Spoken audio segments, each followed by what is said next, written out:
Yeah, apparently no. Why am I not seeing these documents?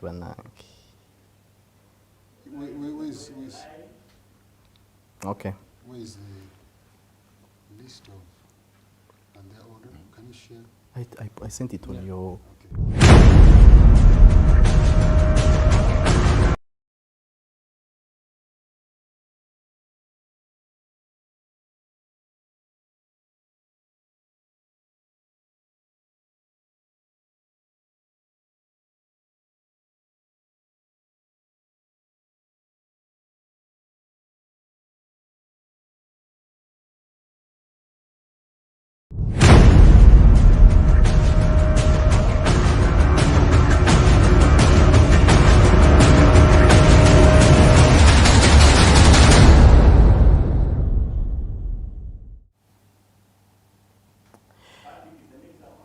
Hello and a very warm welcome to the PAL International Film Festival 2021 finale.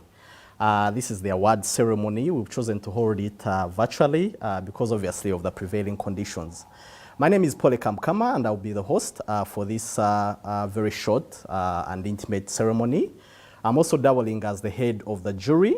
And with me today, I'm joined by the two other jury members. To my right is Mr. Robert Nkambo. Mr. Robert Nkambo is an acclaimed film trainer and award-winning film producer. He's also the founder of Vision Media Academy, which is a training institute here in Kampala. Thank you so much for joining us today, Mr. Kome. And to my left is definitely a man that needs no introduction. His name is Andrew Kagwa, a very acclaimed film critic working with the Daily Monitor. He's also the founder and the curator of Interior Day Documentary Film Festival. Thank you so much, Andrew. You're welcome. Yeah. So in case this is your very first experience of PAL International Film Festival, this is the 9th edition. The festival took sort of a break over the last 2 years because obviously of the prevailing conditions, the global pandemic. And I think later on we'll be joined in by one of the members on the organizing committee of the festival, who will be giving us a little bit of detail in terms of how they came to hold the festival virtually this year. But without much ado, I would just now like to run you through the program for the day. I've already done the introductions. We are the jury members, and we'll be sticking with you throughout the entire ceremony over the next 2 hours. So you'll be hearing a lot from us. But then we'll also have remarks from the festival organizers given to us by Hadija Nakanjago. She'll be joining us remotely. Obviously, she couldn't be here with us in Entebbe, but nonetheless, she'll be able to join us. Okay, all right. So, and then we'll also get to talk about one of the main highlights of this year's festival, which is a training workshop that actually Robert Nkambo was at the heart of. He'll be telling us a little bit more in terms of what took place there, you know, the number of participants, and what were the main highlights of that particular program. We'll also have Andrew Kagwa, obviously giving his expert opinion in terms of, you know, broader perspective of the festival. How does it view the festival this year and some of the programs that they did this year as well. And then after that, we'll get into the thick of things, which is really the main reason as to why we are here, to unveil the winners. We were handed a total of 64 films. Those are the films that were submitted to this year's edition. And out of those, we had to pick 37, okay, which made the selection list. And then we had to do the nominations and then select the winners as well. It was quite a meticulous process, but also very fulfilling, I guess, because we got to experience really some of the great works of cinema from across the continent. So once we've had all the speeches and the introductory remarks from the festival and from Kambo about the training, we'll start now giving out the awards. Like I mentioned, because of the COVID-19 situation that we are in, unfortunately, we were unable to hold this ceremony live, like we've always done over the previous years. But nonetheless, we hope that for you who is joining us virtually, who's watching us through this YouTube channel, you can still be able to sort of enjoy the show. And hopefully you can clap in case your favorite nominee picks up the award. All right, so without much ado now, I would like to introduce Hadija, if she could join us. All right, so I've been informed that they're trying to work on, they're trying to connect to Hadija, because she's not here physically with us, so she will be joining us remotely. Maybe later on we'll bring her in, because she's also supposed to give one honorary award that is given out by the festival management. Now, without much ado, I would like to bring in Robert now, yeah? One of the main highlights, or one of the main programs for this festival was a training workshop that took place, yeah? If you could talk, the people who are joining us today, what was that training workshop about? How many people did you train?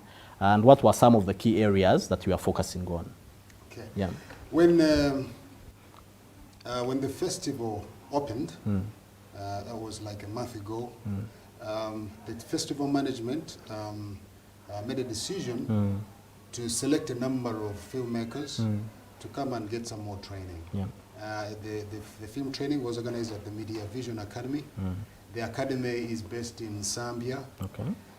The selection was actually done by the management of PAL International Film Festival.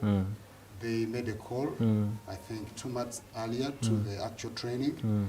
A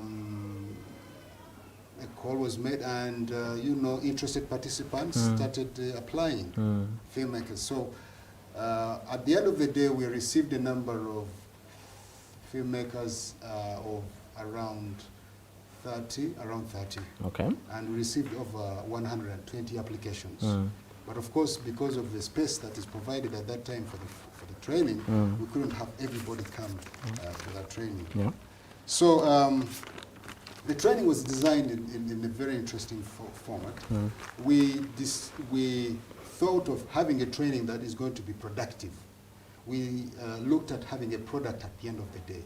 And of course, this is a business of film, and the products we produce are films. So we designed a curriculum that would help us have a short film within a period of a week.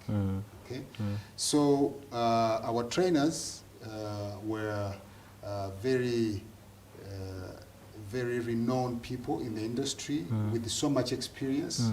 We had Samuel Xavier training directing. Samuel Xavier, yes. of course, everyone knows him. Then we had Joel Mendes running the acting class. Then we had Paul running the sound, Paul Samba running the sound recording class. Then we had me, myself, running the editing class. So at the end of the day, we had 5 classes, 30 participants. Yeah. 5 days of training, and that was the business. Okay. Media Vision was buzzed with so much activity. And given the fact that we were still in COVID lockdown, there was not so much activity. So PIFF training workshop brought that activity and gave us a lot of hype at that time. Yeah, so there was so much activity. Now, the directing class came up with a script, which was 25 pages. And the script was titled The Cover-Up. Okay. Now, the directing class, then after it was commissioned by the trainers, Samuel Xavier, the trainer, it was passed on to the acting class. Okay. And then they did a selection and casting within the class themselves. Everybody got a role. Yes. That's the most interesting thing. Yeah. Everybody in the acting class got a role. And then the cinematography class,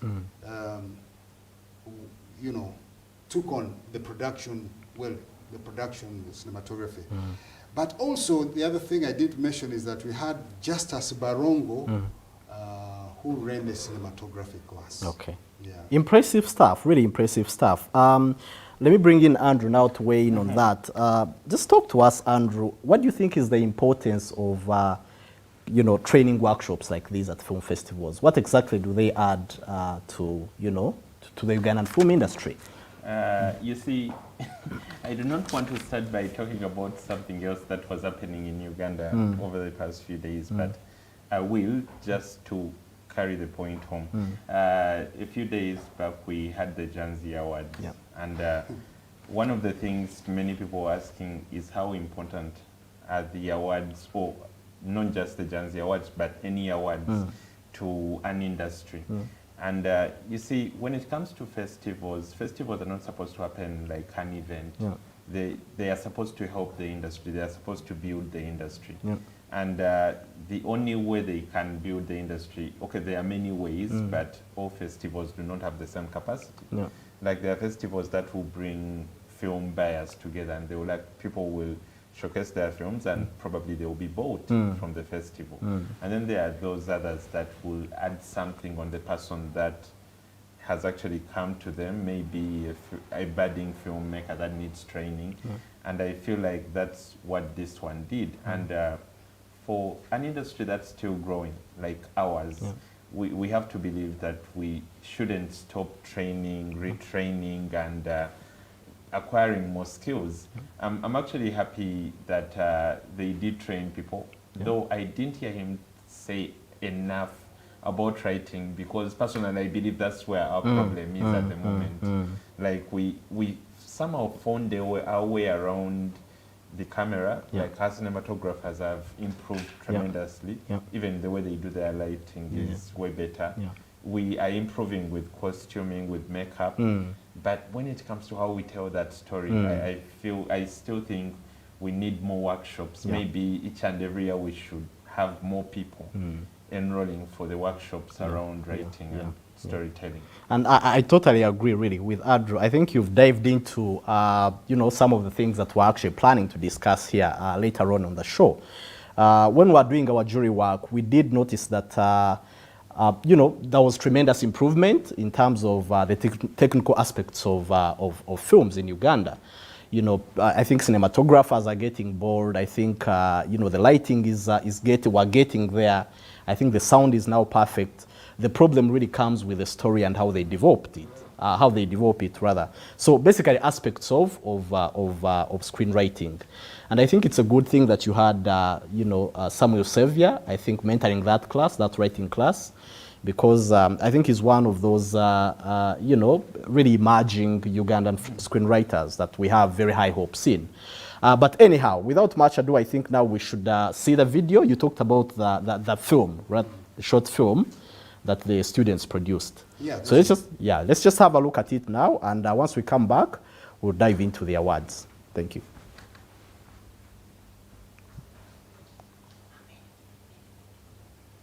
Okay. All right, so I've been informed that they are also working on the video, on that short film, because it's really important, I think, that the people who are joining us remotely get to see the products of this amazing workshop. Now, I think without much ado, let's get into the thick of things. The main reason why we are here really is to unveil to you the winners of the 9th edition of the PAL International Film Festival. Like already mentioned, because of the prevailing situations, we're unable to do. Usually this is a pompous ceremony, right? Yeah, yes. Usually this is a very pompous ceremony. Hundreds and hundreds of people fill up National Theatre, you know. But because of COVID-19 restrictions, we've chosen to do it live. And I can imagine these are some of the things that the festival management, once we manage to get through to them, these are some of the things that they will be talking about. The idea behind holding this ceremony virtually. So before we read out the first category, I would like us now to sort of give general discussions about maybe some of the observations that we're able to make. But then as we go along reading out the different winners, I think we'll also expound on those discussions, right?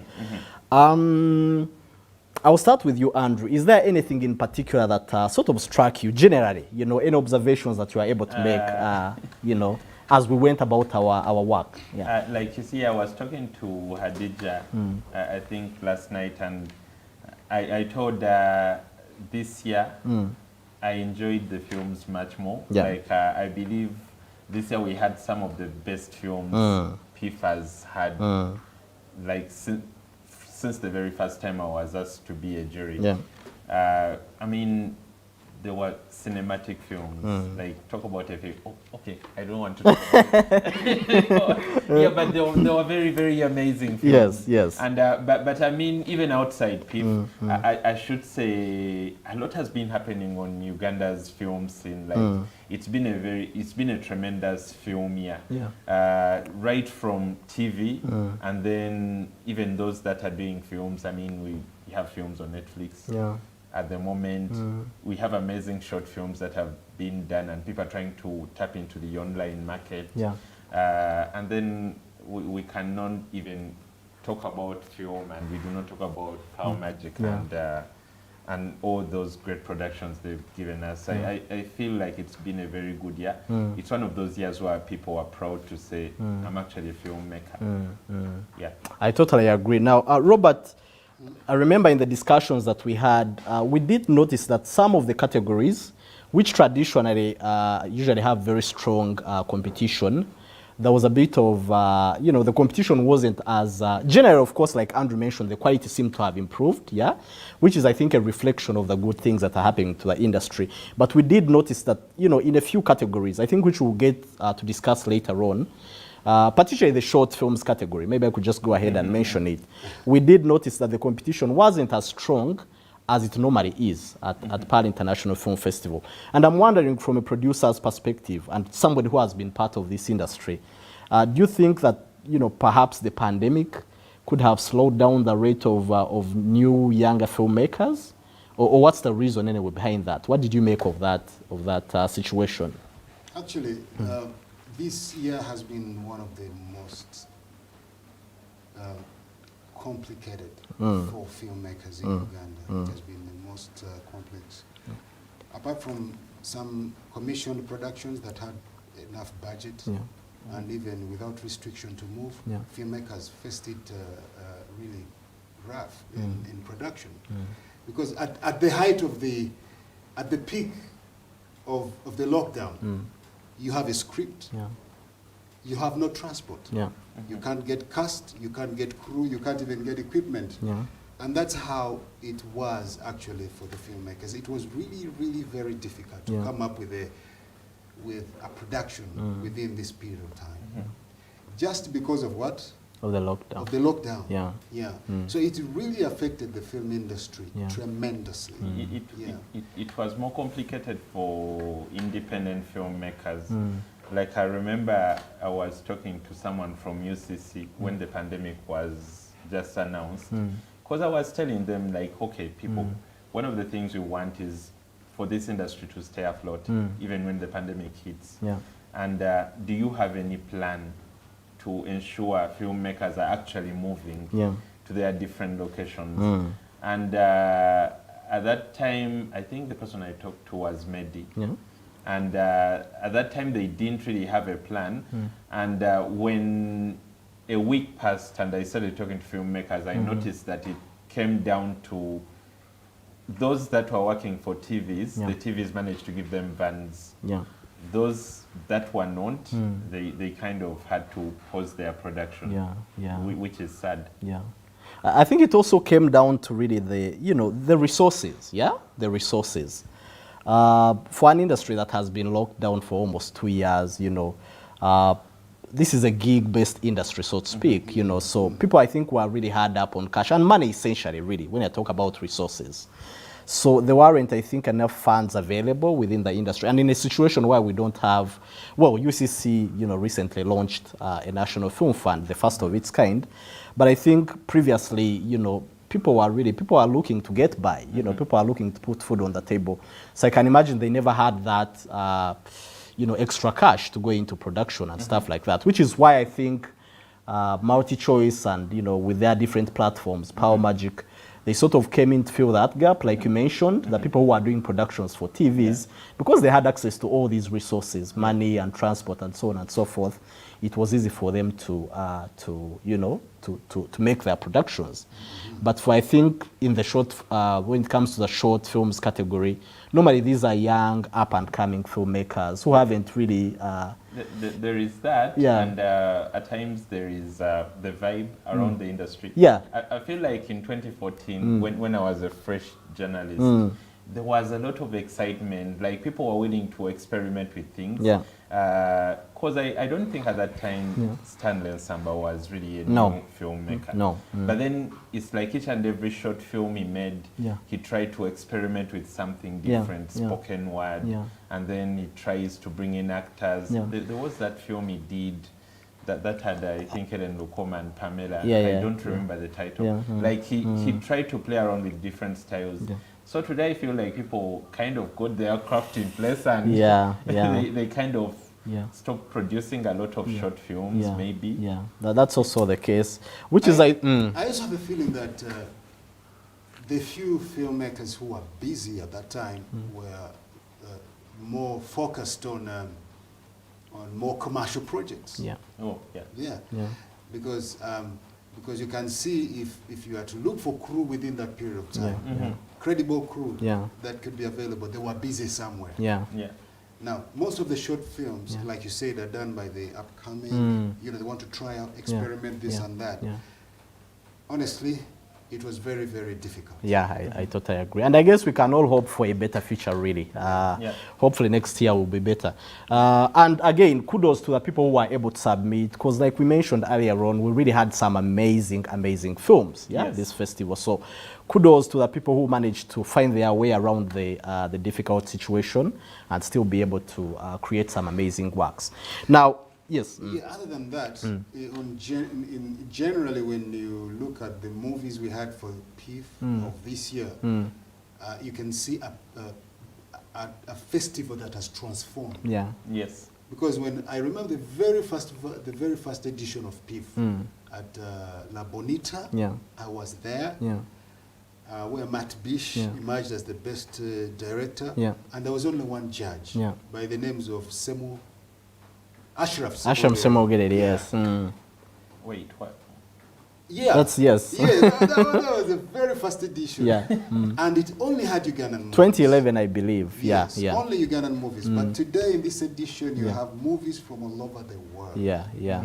It's very, very good. Yeah. And then it means that the Ugandan movies are now competing effectively with the rest of the world. So this is a very serious Yeah. festival and level of competition. Yeah. Yeah. And just to mention also that, 10 African, and I know as part of the festival's rebranding process, they're really trying to position themselves as, as a major Pan-African cinema showcase, So they're trying to attract as many African films to Kampala as possible. And I think that was reflected in this year's submissions. Actually, we have 10 African nationalities represented in the official selection. Out of the 37 films that we selected to participate at the festival, 10 of them come from 10 different African countries were able to submit. From South Africa to Egypt to Tunisia. To Malawi, Kenya, Rwanda. So I think it's amazing. It's an amazing thing to see, Andrew, right? Yeah. It's an amazing thing. And of course, personally, it's for my selfish reasons. Like it's very, very hard to watch an African film in Africa. Yeah. So, like it's a very funny thing, but it's so hard to get a chance to watch an African film. All those acclaimed African films, which is probably because they sell their rights to their funders, who are usually from Europe, and then it becomes very expensive for an African exhibitor to get the rights to exhibit that film in cinemas or everything. So most of the times when you get a chance to have a festival to bring those films to you in a very affordable way, like you just jump on it. So personally, for me, that was one of the things I was interested in. Yeah. Like you see, at the beginning of November, I was asked to be on a panel that was discussing the Africa Movie Academy Awards nominations. And I noticed one thing, like we were on that panel and many of us had watched a certain number of movies. There was not a single person on that panel that had watched all the nominated films. Yes. Which was very weird. Yeah. And the other thing that happened on that panel was there was a Nigerian person who had watched Girl in the Yellow Japan, so he was asking me about it. Okay. And I was like, I've never watched that film. Yeah. Like it. How was he even able to get access to it? I think at that time was it showcased in Nollywood Week. Okay. Yeah. So the Nigerian had watched it. Yeah. And the Ugandan had never watched the film.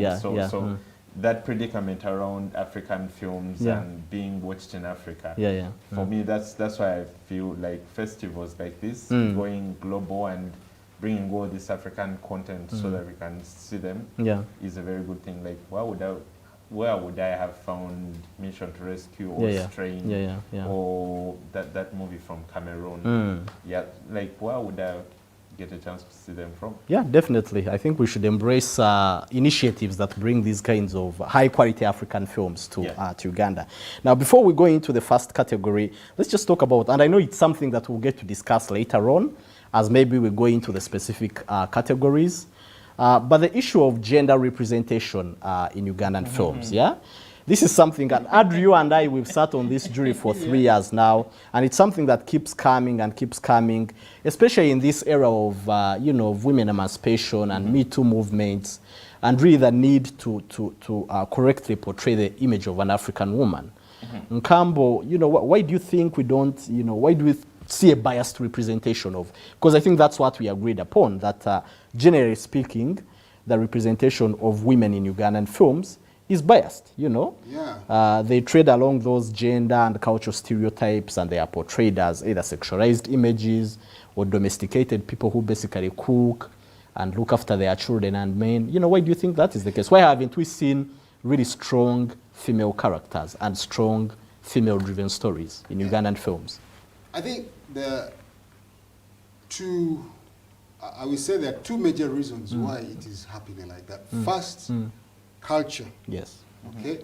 The culture of our society is looking at the woman as a person who should be in the kitchen, who should be tilling the land, and always waiting for orders from the man. Yeah. Even like you mentioned, sexual objects. When it comes to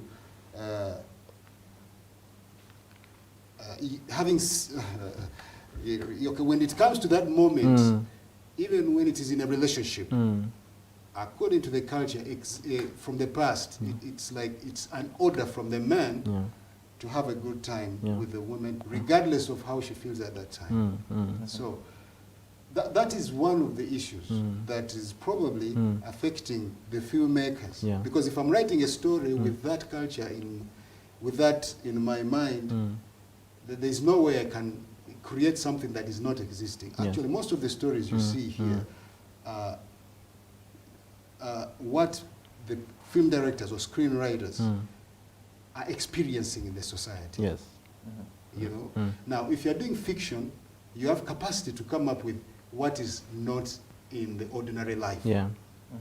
And that is what Hollywood is doing, and what probably what we are not yet doing here for most of our stories. Okay, you can create a woman who flies in the air, and she jumps like a bird. Yeah.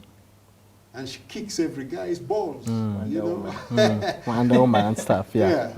You can do that. This is a movie. It is fiction. You can do anything. So the capacity for you to change your mindset into that kind of for that character, to create that character, is not very easy. Okay. Especially because of the background experience. Yeah, I totally agree. And I know in our discussions we do have, later on we'll get to discuss, of course, but you know, we do have a few, you know, really strong female characters, you know, some of the women who are vying for awards today. Yes, and you want to, There's one, I think one of the movie, it was in the competition. Yes. It was directed by a woman. Yes, yes. So, and that's what I wanted to bring, to ask Andrew about. We see women, you know, just a few movies, you know, that's like, you know, 1 in a billion, really.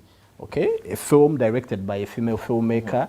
I think we had like 2 films which had very strong female leads.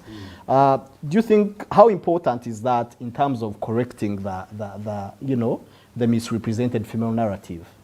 At times it's yet to be important. Yes. I mean, you need to look at how many of our films have been structured, or the main characters. Most of the times we've had a man, then we've had a woman, this man is cheating on the woman, and then there is another evil woman who is this guy's side dish. Yeah. I actually can't remember a time we've not had that film. Yeah, that's true. That's true. So, and the sad thing is that some of these films are actually directed by women. Like they keep that narrative and they're directed by women. I think we need to be very deliberate. Like one, we need to leave home Yeah. a bit, because when you look at many of the films we had, Yeah. and this I'm being specific about Uganda, many of our films were based at home. Yeah. Maybe if we leave home a bit and we go to the office, we are going to find that powerful woman. Yes. Because personally, I've written in 2 newsrooms and all my bosses have been women. All my bosses, for some reason, have always been female. I don't know why. So I think the moment we leave home, Yeah. the moment, because at the moment we are very domestic with our stories. Yeah, yeah. Many of us sits at home. Yeah. Maybe if we leave home a bit and we write a story at the office, the politics, maybe we are going to get that strong woman. Yeah. That's regardless of who's going to direct the story. Yeah. But at the moment when we are still writing most of our films from home, Yeah. there are chances we are going to have that stereotype of a female character. I totally agree. You say politics. I totally agree. I think the F rating is something that can work perfect. There's an international standard which is called the F rating. Yeah, it was invented by a film festival curator in England. You know, whom I had the pleasure to actually sit in one of her classes in the UK. She's called Holly Tekweini. So it's called the F rating. Okay, and this is an internationally recognized standard to actually gauge the, you know, the femaleness, if you like, of a film, okay? So in order for a film to pass the F rating, it has to, you know, pass certain standards.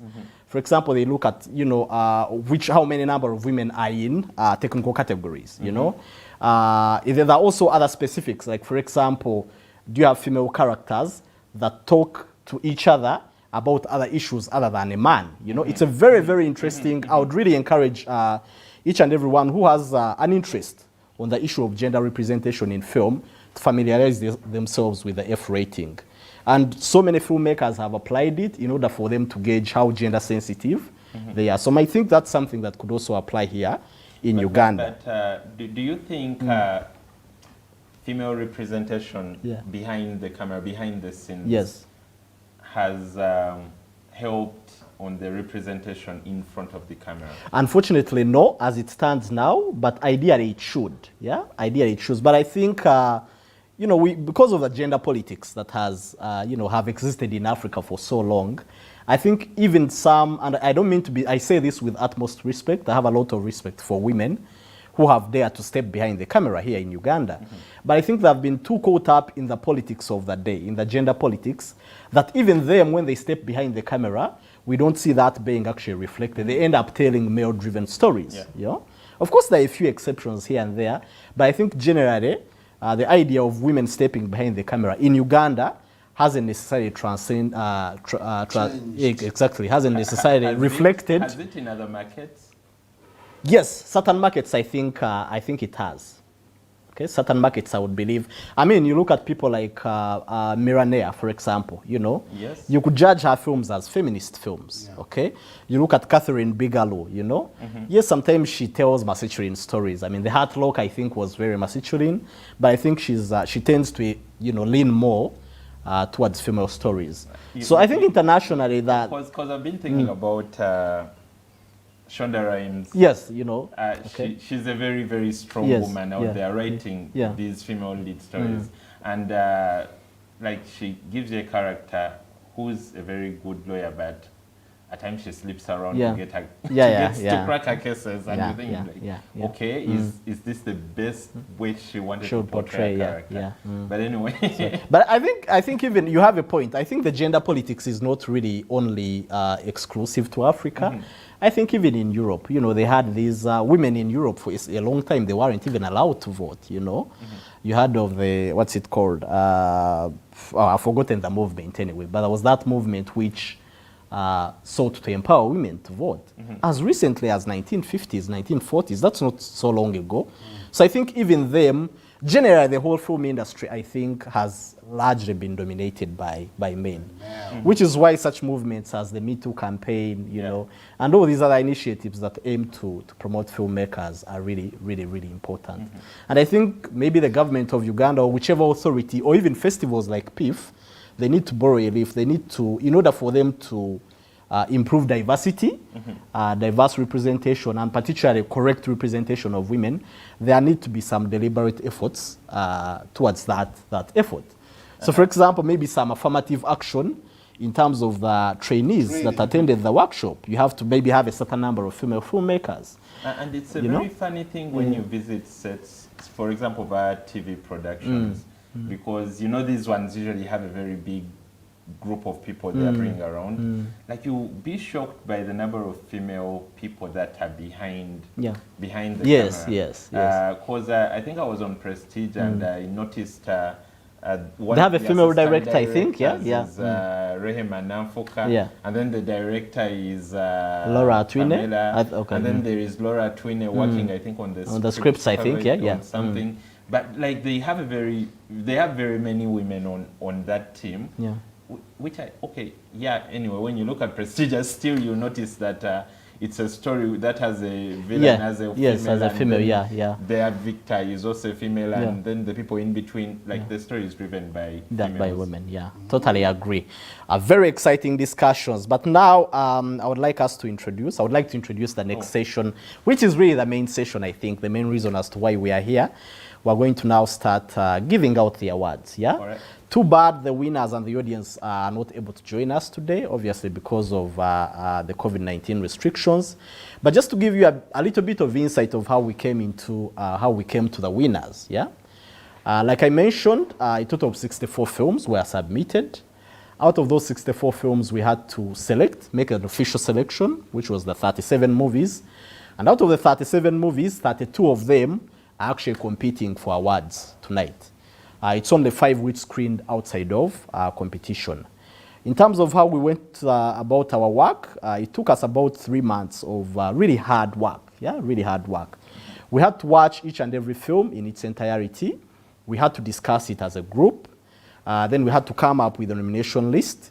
And when it came to selecting the winners, we went with the majority vote. Obviously, we are 3 judges.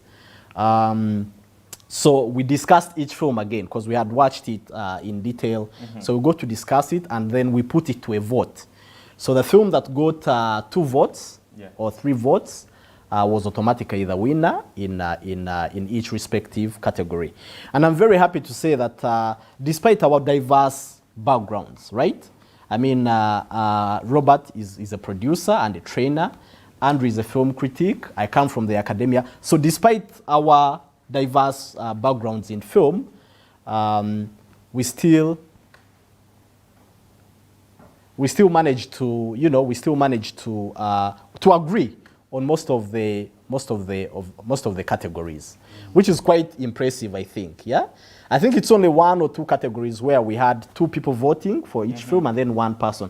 But for the majority of the categories, it was actually a consensus, which is really amazing. And I'm happy today to say that there was a category that had 1 vote and that 1 vote overturned. Yes, that 1 vote overturned. Yes. Ended up overturning the other 2 votes. So it was quite an exciting process, really fulfilling, very tedious, I should say, because we really have to be delicate. We had to be very objective in our judgment. But at the end of the day, it was really fun getting to watch all these movies and experiencing what's happening in other parts of the world. I must say, that for me, it was an amazing experience. It was the very first time for me to be on a jury. Remember, I'm a film director and producer. I have submitted movies into festivals. Some were nominated, others were not nominated, others were rejected. So I didn't know what actually a movie goes through if it is submitted into a festival. But this experience is so beautiful and amazing that I have learned so much from it, especially about film, about art. What is it that really makes an outstanding story, What is it that makes an outstanding movie, Okay, so it's an amazing, and I'm happy to work with you, Paul, The first time I made my movie, you remember, Spying on Susanna. Yes, which I loved so much, by the way, You sat me down in a panel and fired me tough questions, and that discussion, I was an amateur. I didn't know so much about what to discuss. But still, now that we are sitting on the same platform to judge, I mean, this is amazing. Amazing stuff Wow. indeed. By the way, Andrew, just to tell you something. Yeah. When Spying on Susanna came out, I don't remember where I was, but I wasn't in the newsroom. Neither was I in the media. Yeah. So I did not get a chance to watch Spying on Susanna until last year. You know, as you're checking one of your hard drives, I think I picked this from UCC. So I see Spying on Susanna was one of the titles I had. It's not even complete, the copy I have. So I watched it, and then I'm like, okay, this was a very nice film. Is it possible Spying on Susanna can get a remake, like a 2022 remake? Because I feel like it's a strong story. Actually, that you asked me when we were still in the first meeting of nomination, the nomination meeting. The first one we held, you asked me that question, and honestly, I don't know what to feel. I didn't know. If you remember, I never answered it because I don't know what would the audience honestly feel. How would they receive that information that there is a remake of Spying on Susanna, 2021 or 2020? I don't know. But I mean, Spider-Man was remade. Okay. It can be like a sequel or something like that. Even if it's the same film, like anyway, I felt like it was a good film. Okay. If now, I honestly am to redo it because of course at that time we had limitations on equipment, limitations on so many things, and the technology by then was limited. Right now, oh my God, yeah, I know it can be it can be a hit. Yeah.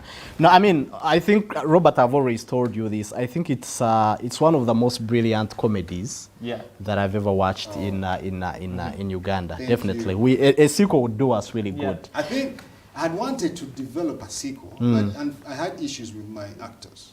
I wanted to continue with the same characters and actors, but the characters, we know they split up. Everybody moved into their directions, and I couldn't bring them back. But maybe I can do like James Bond movies. Like almost every James Bond movie is acted by a different leading character. But the story and probably the character is supposed to be the same. Maybe.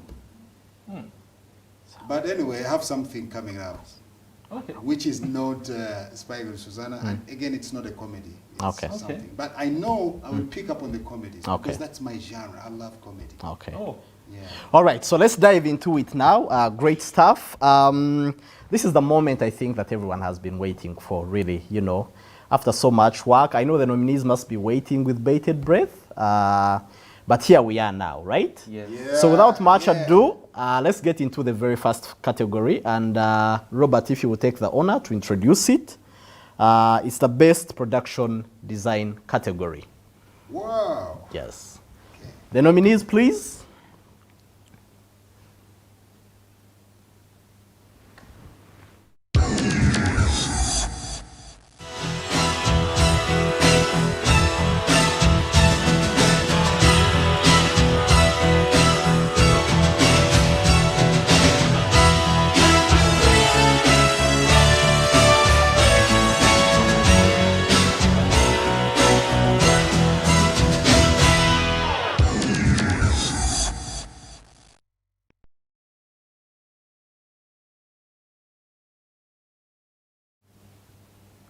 And the winner is Mission to Rescue.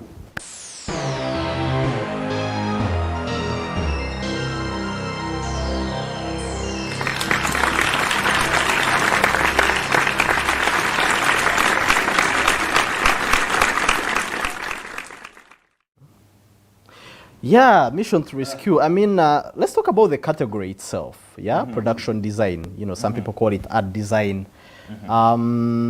It's basically to do with, you know, what we see, what they call mise-en-scène in academia anyway, anything that can be seen within a frame. Actually, so, mise-en-scène is a French term. Yes. So things to do with props, things to do with decoration, and generally creating a backdrop for the action to take place. A believable backdrop. Andrew, why do you think, why did we choose Mission to Rescue anyway? Because I think we agreed on this, all of us, yeah? Yes. Mission to Rescue, one, very believable, very believable. Like, if you remember, this is a terrorism-driven story. Yeah. And we had I could say we had two major sets. Yeah. One, we had a set in this, like, I think it's a Somali kind of village. And then we had the army base. Yeah. Never mind, okay, we did something with the terrorists themselves. Yeah. I feel like they were very believable when they gave us the set of the army base. Yeah. Like everything that was going on Yeah. within the scene itself. Yeah. And those things you could see in the backdrop. Yeah. Like you could really see this Yeah. was an army base. Yeah. They were very believable. And then when you went to the terrorists, Yeah. you still believed I'm in danger. Like, oh, this character is in danger. Yeah. Because is in this and this place. So for me, many of those things and the little things, the details, won me over. Yeah. Totally, I agree. And we have 19 awards to give out today, so we're going to have to rush through the event now because we only have 1 hour remaining. Yes. And Andrew, since you already have the floor, maybe you could introduce the next category, which is the best student film. Best student film. Yeah. The best student film, these are the nominees. Yeah.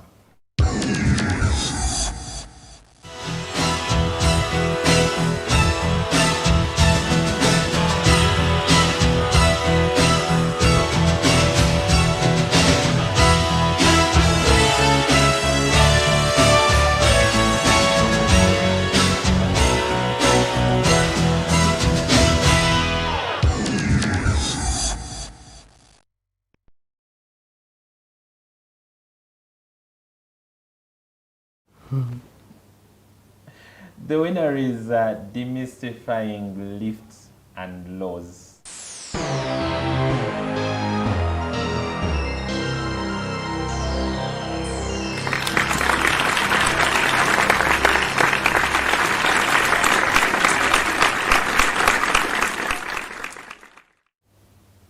So what can we say about this? One, the topic. Yeah. She chose a very broad topic, but for me, it was a fact that very many times when we've seen student films, many of them have gone for fiction. Yeah. And this girl was bold enough.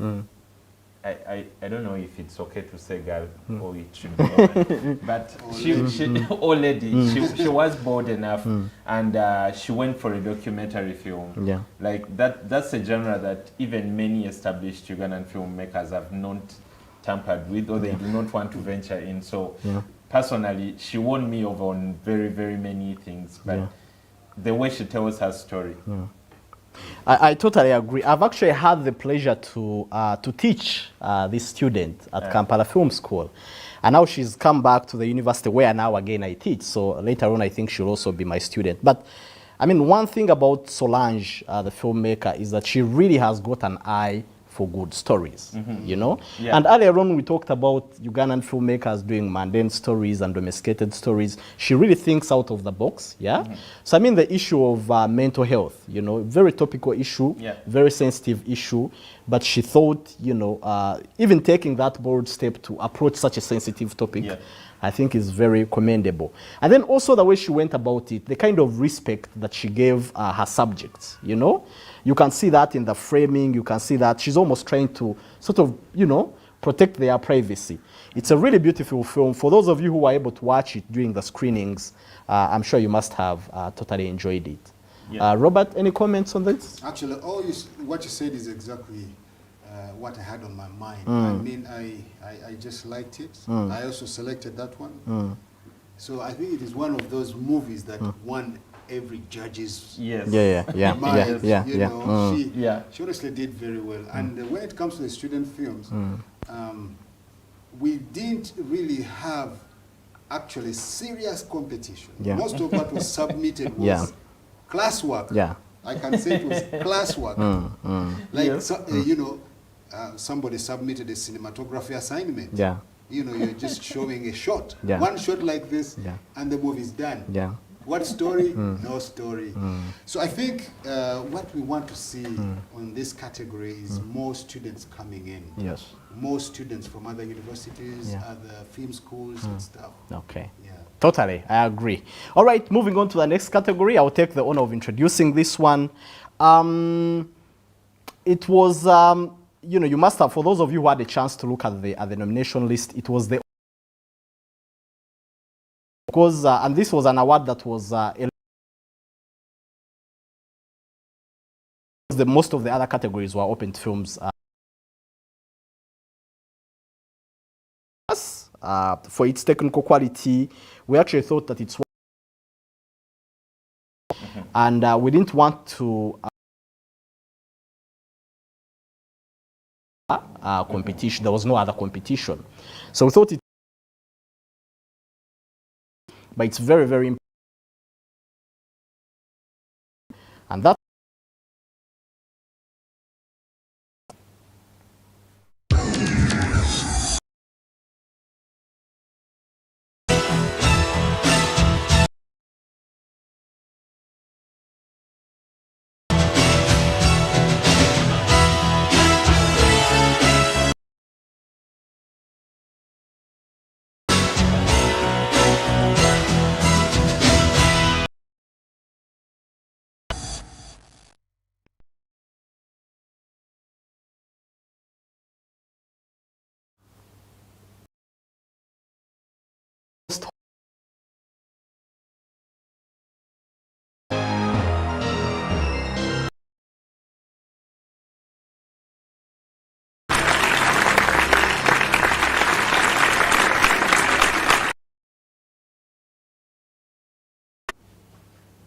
Yeah, The Unlost Homeland. For me, I think films at this festival. It deals with a it's about, for those of you who might be a little bit familiar with European history, there was a mass exodus of Greeks, okay, because Turkey was better, and they underwent, you know, racism. You know, they had to endure a lot living in. And you know, at a certain point, as the regimes changed, in hardline presidents and leaders came into, their situation got even worse. And some of these people had lived in Turkey for, you know, generations and generations of years, dozens and dozens of years, and then they were forced to move back to their homeland, which is Greece. But then they couldn't fit in there. Some of them couldn't actually speak the language. So there was always that feeling of nostalgia. They thought Turkey was their home because they were born there. And, you know, and then they were kicked of Greek people, childhood homes. It's really, really a powerful documentary. Really important. It must have struck a chord with you, I think. Yeah. And of course, the way they told their story, I found it very amazing. But again, well, it's a very beautiful film. That's all I can say. I think we need more of these, and I do not know how many people out there are quite enthusiastic about making documentary films in Uganda, but I think they need to see some of these films to pick not just a leaf, I think a tree. Yeah. I totally agree. Yeah. Robert? Like you say that documentaries are a no-go zone for so many filmmakers in Uganda. I think we need to honestly encourage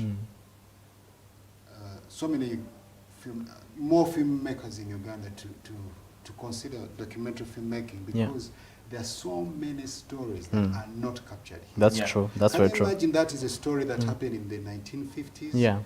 And it was shot in the 1950s. Yeah. Yeah. Because you could see the images in monochrome, yes, black and white. Part of the, part of it, and they're telling the story. and of course with the interviews that are coming in. Yeah. So there's so much to tell about our history, Yeah. about how Uganda came to exist, about how, you know, families Yeah. were, families came together, certain cultures in And the Uganda. material There's is so there. much Yeah, to there's do. just so much. I actually love documentary films. I make documentary films, and the time after doing Spying on Susanna and I disappeared on the scene, actually I was into documentary filmmaking. Okay, all right. A lot of it. Yeah, definitely. All right, without much ado, moving on to the next category. I'll take the pleasure, no, Andrew should take the pleasure, I think, of introducing it. Andrew? Which category is Best short film. Best short film. Yeah. I should say this has been one of the best categories over the years. We've had a lot of discussions when we receive these films, because at times you disagree on very many things. Like they are all very good films, and then we had this year where I felt like you're looking at all films and you're like, okay, is this the best we could do? But yeah, let's look at the nominees of best short film. Okay.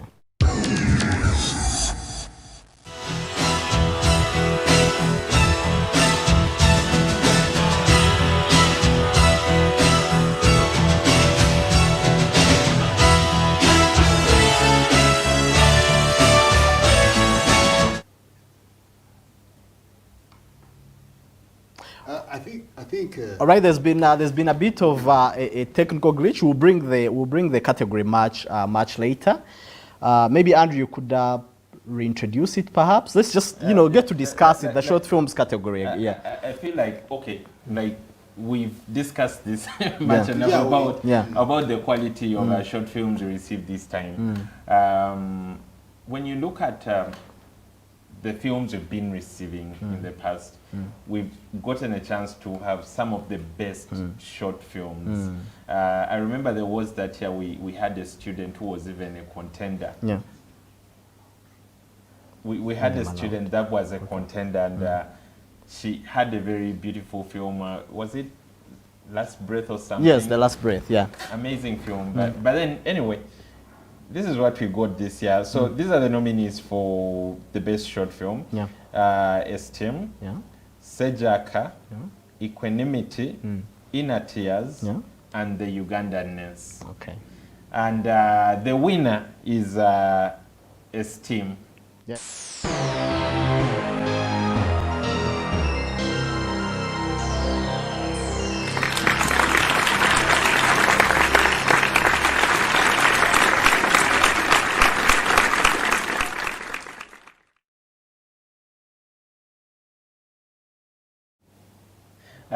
Esteem is a production of Choto. Yeah. What stood out for you when it came to this film?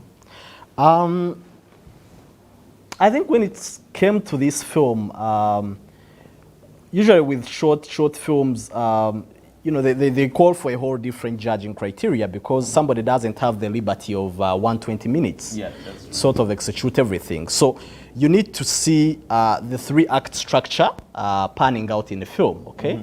We need to have the setup, we need to have the conflict, and we need to have that conflict resolved, okay? But then also the characters need to be dynamic, okay? And then at the center of it, there has to be a story to tell, okay? There has to be a story to tell. And looking at the competition, again, like we mentioned, it wasn't necessarily the strongest that we've had over the years. But I think looking at all those other nominees that we had, yes, there were beautiful stories that we saw, but I thought the setup was a bit okay. But then somehow, for the other nominees, they sort of kind of lost their way for most of them. But I think with Esteem, they stuck with their story. They developed it so well. They had some really, really well-rounded characters in there. And at the end, I think that's why we thought it was the best of all those other 5 nominees. I know Samuel Sevia produced it. Did he also direct it? Was it directed by? No, it was directed by Kahuma, I think, Josephine, Josephine Kahuma. It wasn't Sevia, yes. But one thing I really appreciate about the things Choto is doing, because I mean, Choto started out at the film club. It was one of those things where some members of the film club come together and then they start doing things. They've tried very much to polish the production side of things. Yes. Maybe you could crucify them for the writing and the story a bit, but they are doing very well when it comes to the technical part of it. Yeah, I totally agree. And again, I think one name that sticks out is, Samuel Xavier. I particularly like the journey that he's had so far. Yeah. Relatively new in the industry, hasn't been around for a long time, but you see that constant improvement. You see that constant growth in his work. I think he's steadily, building himself as an Otwa of sorts, a Ugandan Otwa of sorts. He's really artistic in his approach of things. The way he uses cinematography, the way he uses sound, I really, really believe that Samuel Xavier has a very bright future. And kudos to the rest of the team members at Choto as well, I believe. Is it like a family thing? I believe it's a production house, yeah? I do believe it's a production house. I'm not so sure of the composition, the members that are there. Maybe he does have some direct members of his family. I'm not so sure about that, but yeah. Either case, it's clear that they are doing a great job, and I think that they are on the right track. All right, Robert, you want to call out the next category, which is best costume? Yeah, and the nominees for best costume are.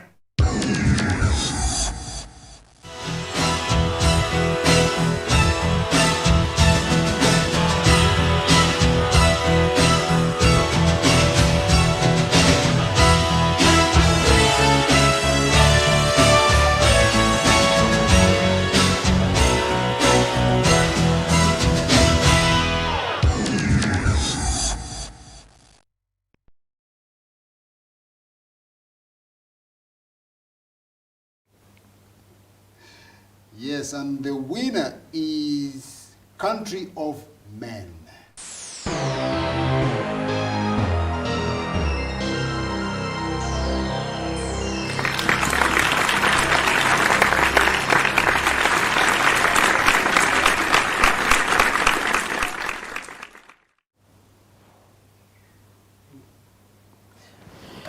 Country of Men was one of the final films that came out before we went for the very first lockdown. Yes. Like, I think it came out at the end of 2019. And one thing I remember about it was a couple of bold moves they made. Yeah. One, they created their own language. Yeah. And they had very, very unique costumes. Yeah. Was Country of Men supposed to be a Western? Yes, you could. I think it could qualify as an African Western. Okay. Yeah. Mainly in terms of the style in which it was shot, but also partly with the costumes. So I think one thing that we agreed upon when it came to this category is, costume is, I think, something that is taken lightly oftentimes, but it's something that helps to enhance the narrative and enhance the character as well. And we also looked at the creativity that went into selecting these costumes. Yeah, that's true. Yeah, we thought we had a few other films, very strong contenders in that category. Yeah, they had really nice costumes that were authentic to the characters. Yeah. But we didn't think that a lot of creativity went into them.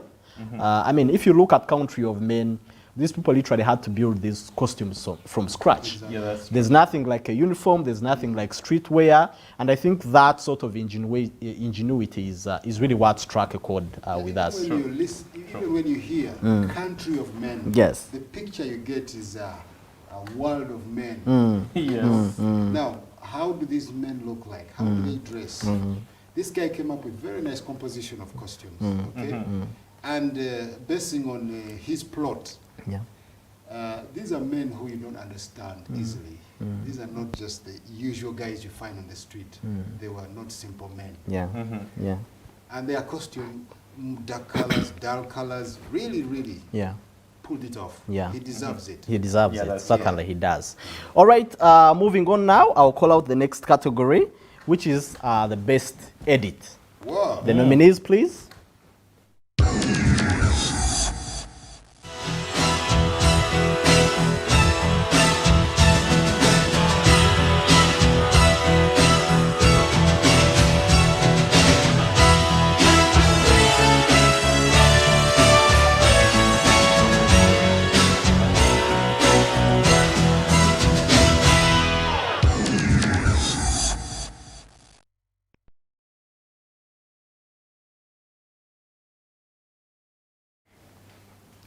And the winner is Mission to Rescue from Kenya.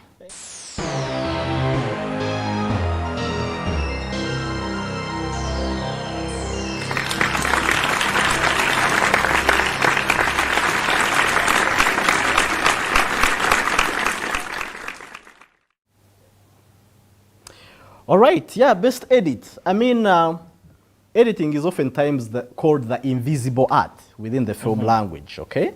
And what that essentially means is that the less noticeable it is for somebody watching a film, then the better the editing is, okay? The less noticeable it is. That's a trick, okay? That people watching a film should feel like they are watching one continuous thing, okay? Something smooth, okay? Something smooth, okay?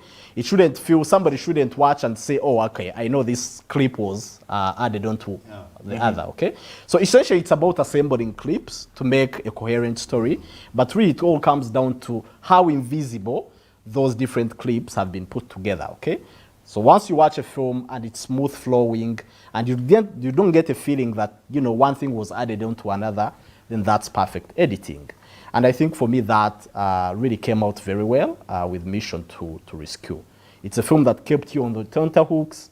One thing led into the other naturally, and it felt so natural. It felt like you're watching one big story unfolding right before you. But Andrew, also in the discussions, we talked about the pacing. Yeah, the pacing. One, you see, we know how movies are made. Yeah. We know that at times people are not really fighting as fast as we think they are fighting when you are watching. Yeah. So most of the times, editors fail to move that fight scene to the screen in a very believable way. Like I felt much of this was very believable. Like when you are watching that film, it was very believable. So for me, that worked for me. Yeah, definitely. Without much ado, because we're running out of time, Robert, I would like you to introduce the next category, which is Best Makeup. Yeah, Best Makeup, so exciting indeed. And the nominees for Best Makeup are...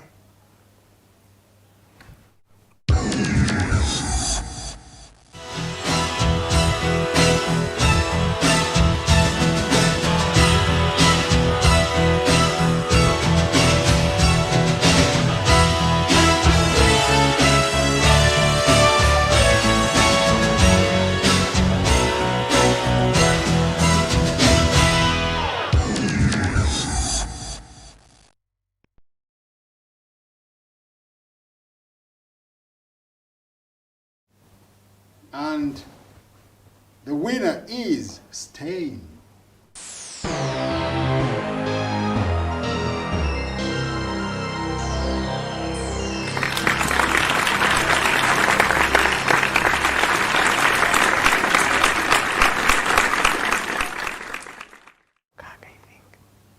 All right, Stain, yeah? Stain it is. Yeah. Yeah. You know, when it comes to makeup, the feeling, well, I used to get is that the guy who has done the greatest special effects has taken it out. Yeah. But when I watched Stain, it was not just about the special effects. It was about the way makeup is contributing to the mood. There's that scene when she was going to go and serve her husband. Yes. That was the mood. Yeah. That scene really, coupled with the reaction and the facial expression of that lady, she's called Agaba. Yeah, Joan Agaba. Joan, yeah. I mean, she makes it so well. Her makeup just brought it out. Yeah, yeah. She did it very well. It's not just about the special effects. It has to be everything to do even with those scenes that don't have special effects. Definitely, I agree. And how they help to enhance the character and the narrative as well. Very quickly then, Best Documentary. Andrew, you want to chip in on that? Yeah? Just wanted to say there are times when you look at a person and how they make you feel because of the way whoever did the makeup made them look is also a very special thing about this film. Yeah. Like, you felt a lot of it when you looked at Agaba. Yeah. Exactly. Totally. Next category, Andrew. Best documentary. Yeah. Okay. This you had to be the one to call it, you know? Yeah. Let's look at the nominees for the best documentary.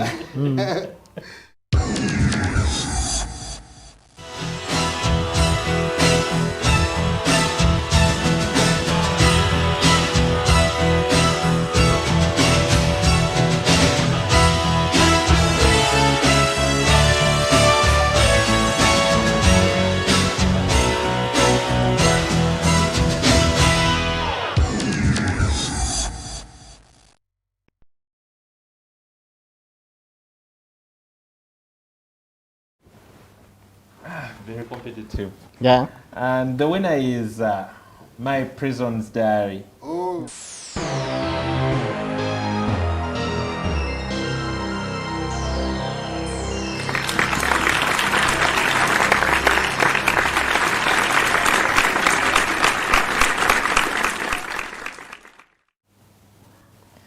Well, My Prison Diary, Yeah. a Ugandan documentary that chronicles the journey of the director Yeah. with the person she loves.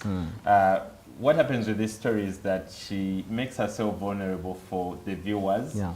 where she tells us the story of this person and the different ways they've tried to get him off the hook, at least to return him home. Yeah. It's a good story. It's a very risky way of telling it, Yeah. I should say, because it's one of the discussions we had, Yeah. the way she decided to tell the story. Yeah. But still, she does an amazing job. And I mean, we all know Patricia is an amazing writer. So what do you think about the film? I think you've hit it on the head, Andrew. In terms of the technical aspects or technical quality, it may not be necessarily the best film. I guess considering the conditions under which it was made anyway, it's very much a guerrilla Yes. kind of style of filmmaking. But the content in there, I think, and the personal approach that she took, somebody really opening up themselves for the world to see, because it's a very, very sensitive, very touching documentary. Without giving spoilers, really, it's about this woman trying to find her way through life and trying to come to terms with the fact that the person that she loves is actually a convicted criminal, okay? Or so we get to believe, right? And he's not even incarcerated here in Uganda. He's incarcerated, you know, in the US, miles ahead. So it's her really trying to navigate that sort of love confusion that she's in and trying to get in touch with her identity as an Acholi woman, having left her homeland for a long time.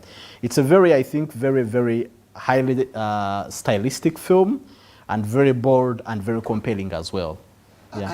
I love documentaries. Like I told you, I've been doing documentaries for a while. Yeah. And the first time I watched this movie, honestly, it didn't click. Yeah. You know, it didn't click.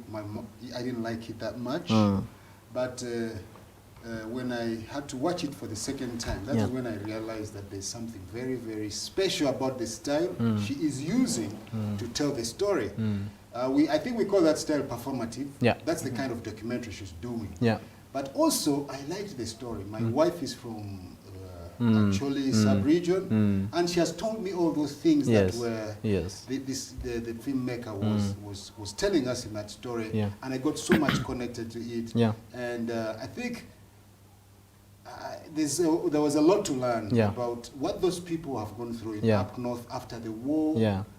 You know, the recovery process, resettlement, and you know, discovering their own life and culture. It's not very easy. Yeah. It's not very easy. Really powerful now story. She brings in a love component into the whole story. Yeah. I think that was amazing. Yeah, really, really powerful story. Yeah. All right, next category then, moving on.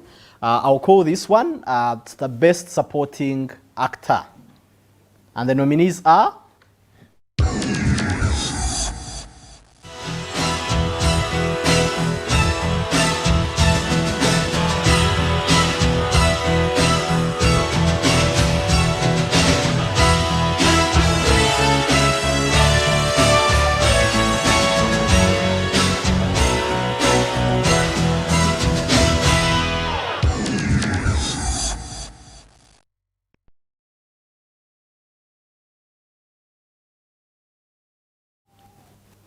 And the winner is Raymond Rusha.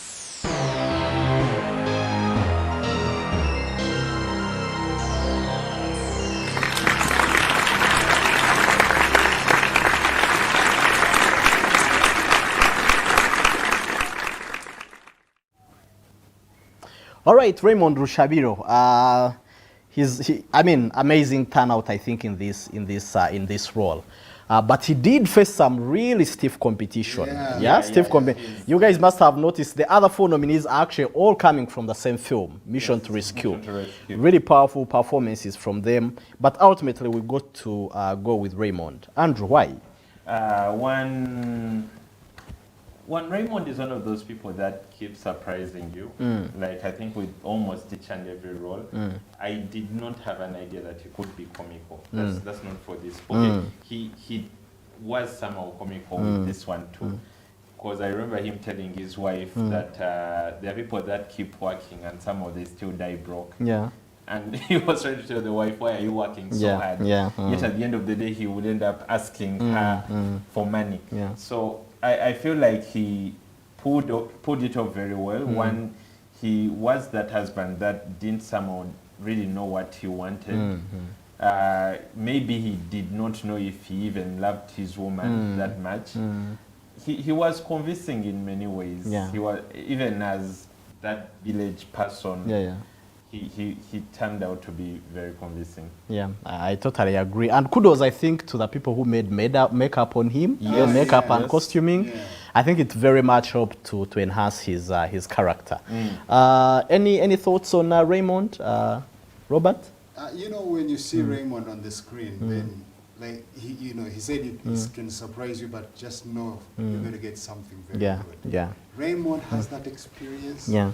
Raymond has the art, he has the love for what he's doing, and in this film, he was portraying that village old guy, you know, that village old guy who's disorganized, you know, he doesn't have a direction in life, and that's what you could see. Yeah.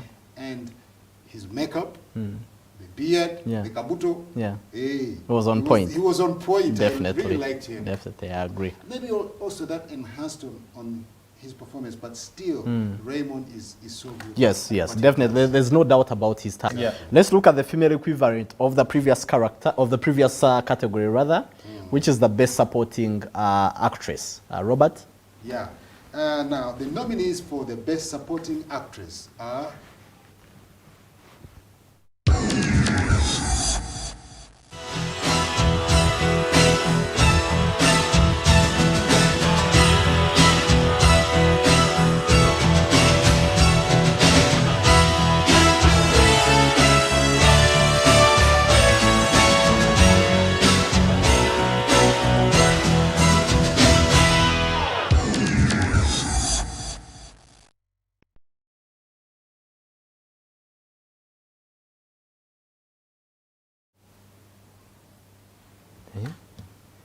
Yeah, and the winner for Best Supporting Actress is Tanya Kankindi from...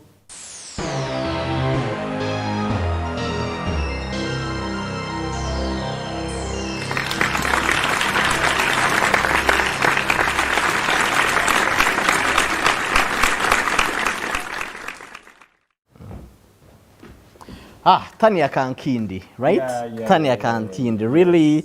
I like, just like we talked about, Samuel Xavier, I think I also like Tanya and the kinds of improvements that she seems to be getting better with each new role that she takes on, Yes. And she, I don't know if she intends it, she seems to be very careful when she's selecting her roles. She doesn't seem to pick a lot of things on the way.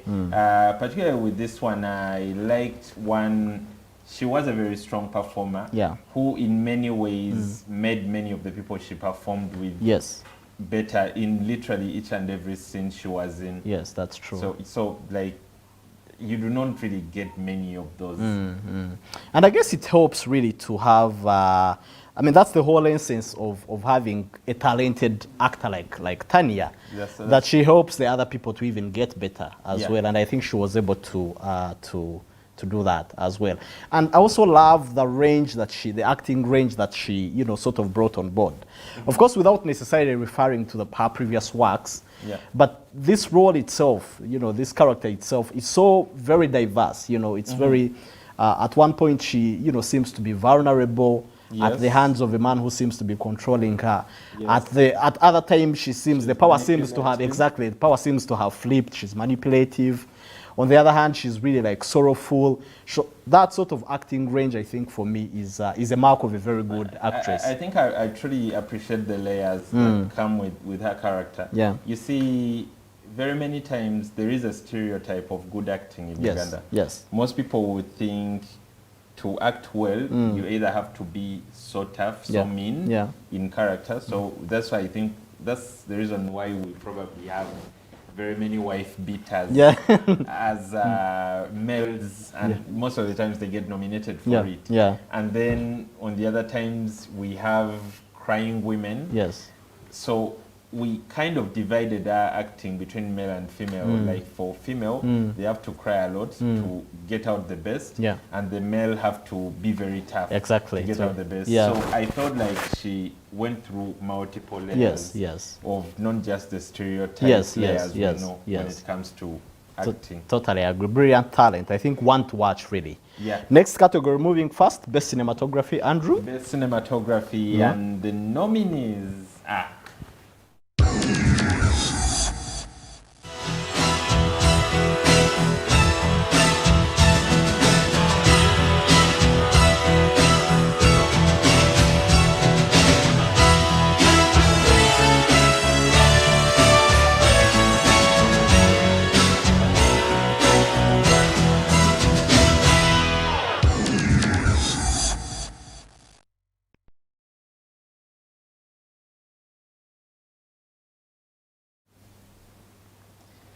the winner for best cinematography is Mission to Rescue.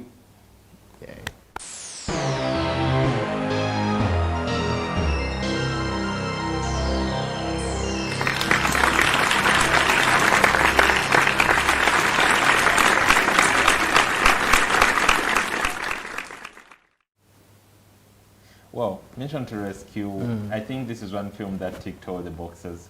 I remember we were talking about how cinematic they were. They were deliberate in providing a very cinematic kind of film. And when you look at different ways, because it wasn't just about the beauty of the shots. Because I know there were films that had very beautiful shots among the ones we nominated. But how they used the camera to tell the story. I think it's one of the things that stood out for me with Mission to Rescue. I totally agree.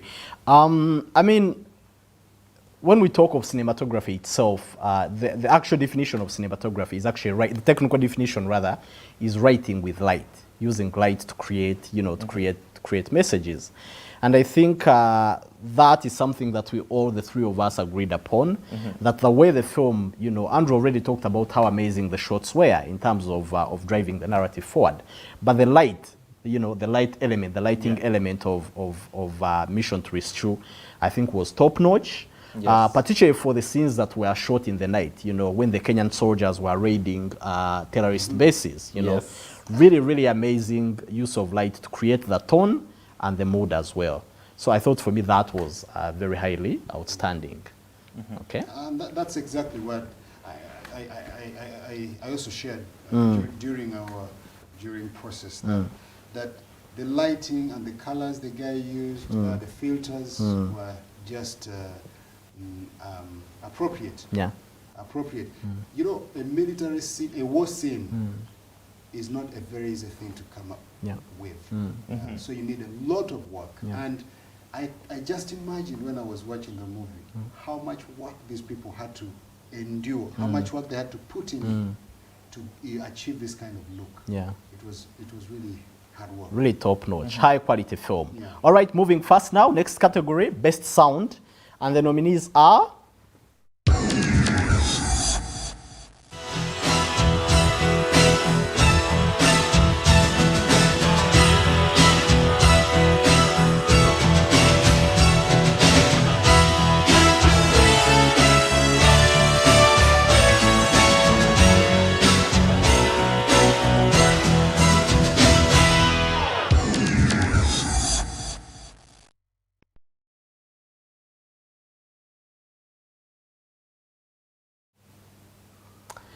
and the winner is Mission to Rescue from...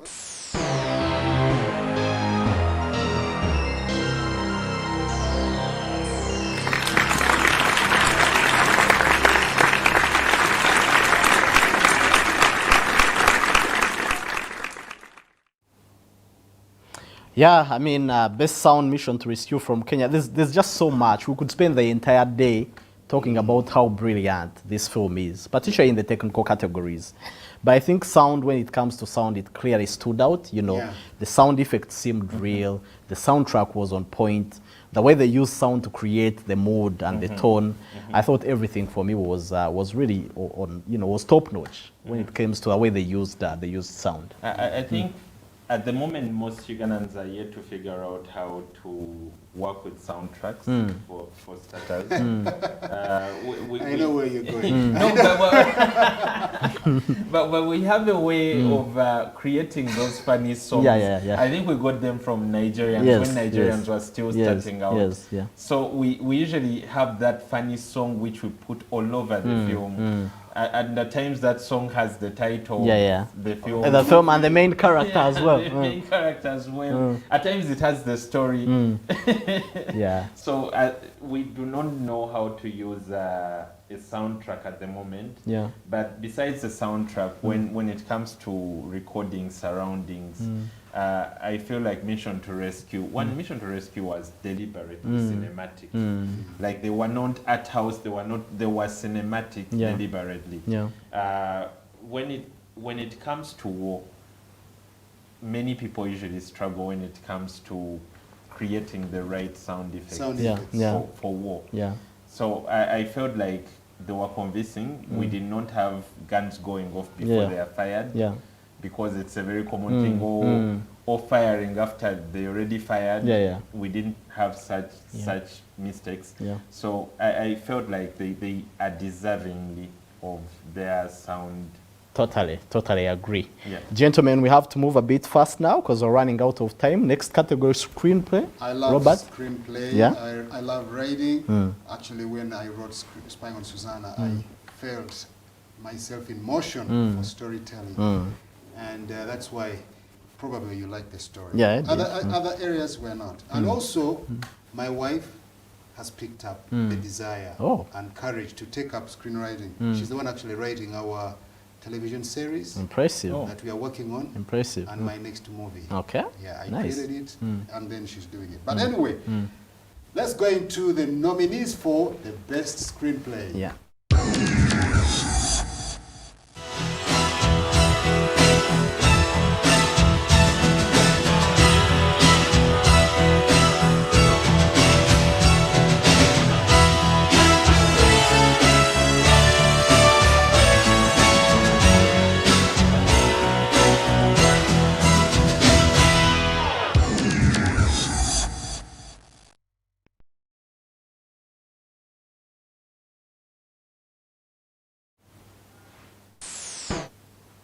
And the winner is Banag, Mission to Rescue.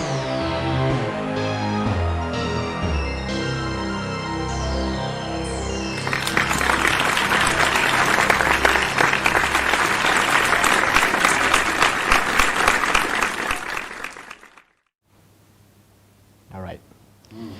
Mission to Rescue. I mean, Andrew, your opinion? This was a gift that kept giving. One, when you look at that story, you could not claim to know everything that was going on as long as that film was still rolling. When you have this journalist, okay, was he a journalist even? It starts out as a journalist and then it turns out he's a spy for the terrorists. But you see, at that point, you're like, okay, what's his deal? He keeps showing up in places and you're like, maybe he's an investigative journalist. But then he turns out to be a spy. And then we get to know about this guy's son who is a terrorist. Like, this story kept unfolding at different levels. And trust me, that's the writing that keeps you at the edge of your seat. Totally agree. And then also, I mean, at the heart of every great film is a great story, right? Exactly. And great stories are usually the kinds that think out of the box. Stories that are really bold, stories that question the status quo, stories that are not afraid to, ruffle a few feathers here and there. And I think in light of, recent developments across the East African region, the terrorism attacks, I think that it takes a lot of courage to deal with a film like that, to even write a film like that. So for me, just on bare grounds of a story being unique and being bold and being timely itself, And that, for me, translated into the screenplay that they gave us. I think that's what Andrew was saying. That, scripts, we need to write stories that maybe are taking us away from home. Because every Ugandan film you'll see today is somewhere happening in somebody's home. Yeah. And you know what happens in the home is not very different. But you look at this guy who has gone to the battlefield to deal with the terrorists. It's quite amazing. Quite amazing. Yeah. All right, we're getting into the big boys now. Next category, Best Actor. And the nominees are... Oh.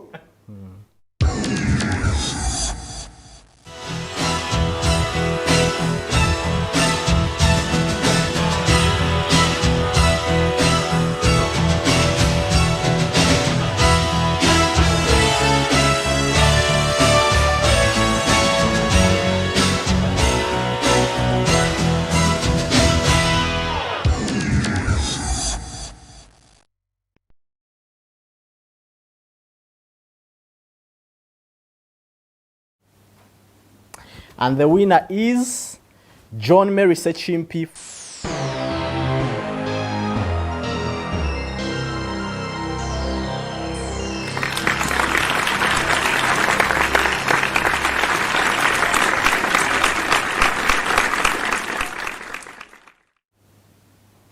All right, I mean, these two gentlemen can tell you how much I've been gushing about this guy's performance in this film, you know.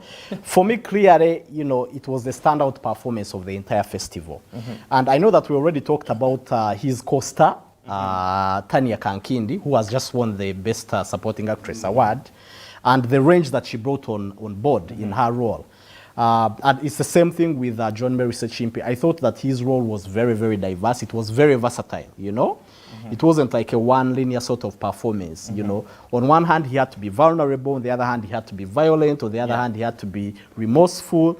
And for me, really, bringing all those different aspects of acting, you know, I think that's what distinguishes a good actor from a bad one. If you can showcase that kind of range within just one role, then I think you've nailed it. And for me, you know, his natural screen presence itself, you know, it hit me the very first moment that he came on screen. Some people have that natural presence, others, of course, work on it, but I think his presence, his screen presence, is very, very natural. You can't help but stick with him the moment he appears on screen, you know? Maybe it was the makeup, maybe it was the clothes they put him in, maybe it was his performance, but he just has this magnetic pull when you watch him on screen, and I would really, really love to see him in more films. He's relatively a new person, I think, on the film scene. I would really love to see what he has to offer. But clearly, this is a guy who's extremely, extremely talented. Kudos to him. Andrew? Yeah, I think he did a very good job. Like I said earlier, I don't know if it was because of the co-star, but anyway, you cannot take away his credit. He did a very good job. Yeah. The different layers he brings to the character, and yeah. Definitely, he was good. Yeah, he was and good. by the way, it was not easy for him. The competition was very stiff. Yes, exactly. Yes. From Michael Wawuyo. Yes. In Nsiwe. Yes. Melvin Alusa from Mission to Rescue. Yeah. These are not simple guys. So I think he's somebody who did a great job. Okay. He did a great job. Definitely. Best actress, Robert? Yeah, and the nominees for Best Actress are...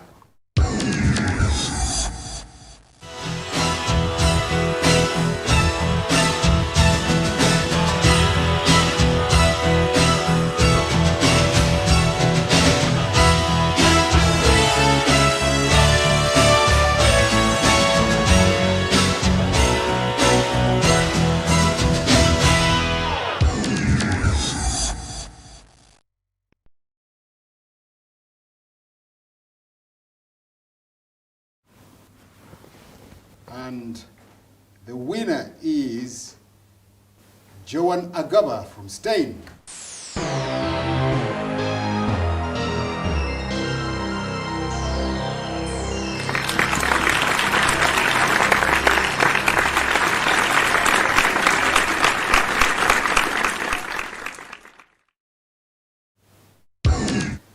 Yeah, Joan. Yeah, you know, Joanne is some no-nonsense actress. When she gets on set, okay, I've never seen her on set. Let me just say on screen. Yeah, when she's into character, she's a no-nonsense person, and that's the kind of acting we want. You know, the other day was auditioning for my television series, and one of an actor came up, a female actor. She said, "For me, if you are giving me this scene, I am not able. We cast her for one character. For me, if you are casting me for this character, I am incapable of acting. You give me the other one." Yeah. But I have a feeling that Joanne cannot make that kind of. She's ready for any character. Yeah. And a very serious character. You know, you could see that the things that she's going through, the tribulations that she's going through, are exactly well portrayed. I mean, yes, I told Andrew, yeah? I think one of her biggest strength could be when Joanne acts with one facial expression, with the voice, and then with the body language. Like, I mean, as you see in this film, you see she technically uses all these things when she's delivering the story. Like, at times you just see the facial expression and you actually understand what she's trying to communicate. At times it's the way she moves, or at times it's the way she reacts. She's a good actress. I mean, for me, Joanne, in all honesty, I think is among currently at the moment, she's among the top 3 or 4 Ugandan actresses at the moment. There's no doubt about that. You know, for me, I think I put her in the same caliber as the Nisha Kalemas and a few other names. And I think her turnout in this role so far is, I think, her best performance that I've seen. She was really, really convincing. She was so much into it. And she recently won an AMA, African Movie Academy Awards for that. I think that tells you the quality of performance. Exactly. That really is. Those nominations came out the same day we got her the nomination. Yeah, actually. So if you look at the names that she beat to the AMA award, then that shows you really the kind of actress she is. Moving on now, Best Ugandan Film, Andrew? Best Ugandan Film. These are the nominees.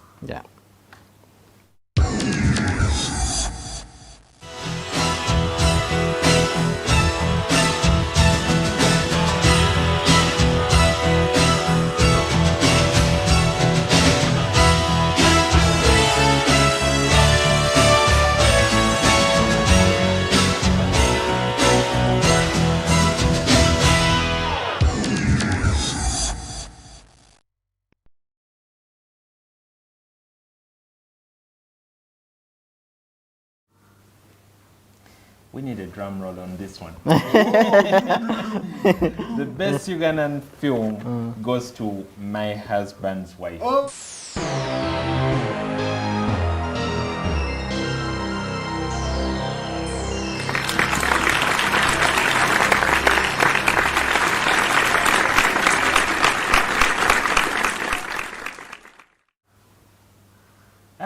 This was one of the this was one of the toughest to judge. This was one of the toughest to judge. It was one of the toughest to judge. And I think at the end of the day, it came down to one: a film must communicate, a film must be understood.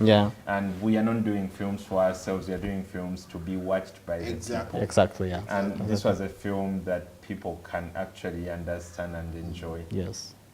Totally agree.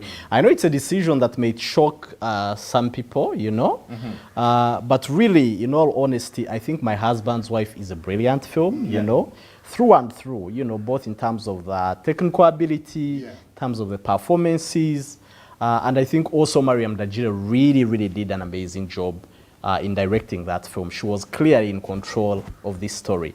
And like Andrew mentioned, it's a film that is easily accessible, in that so many people can easily understand, can watch this film and actually understand it, So I think for me it's a brilliant piece of work that deserves to be honored. But Robert, I know that you are very, very passionate about it, maybe any comments as well?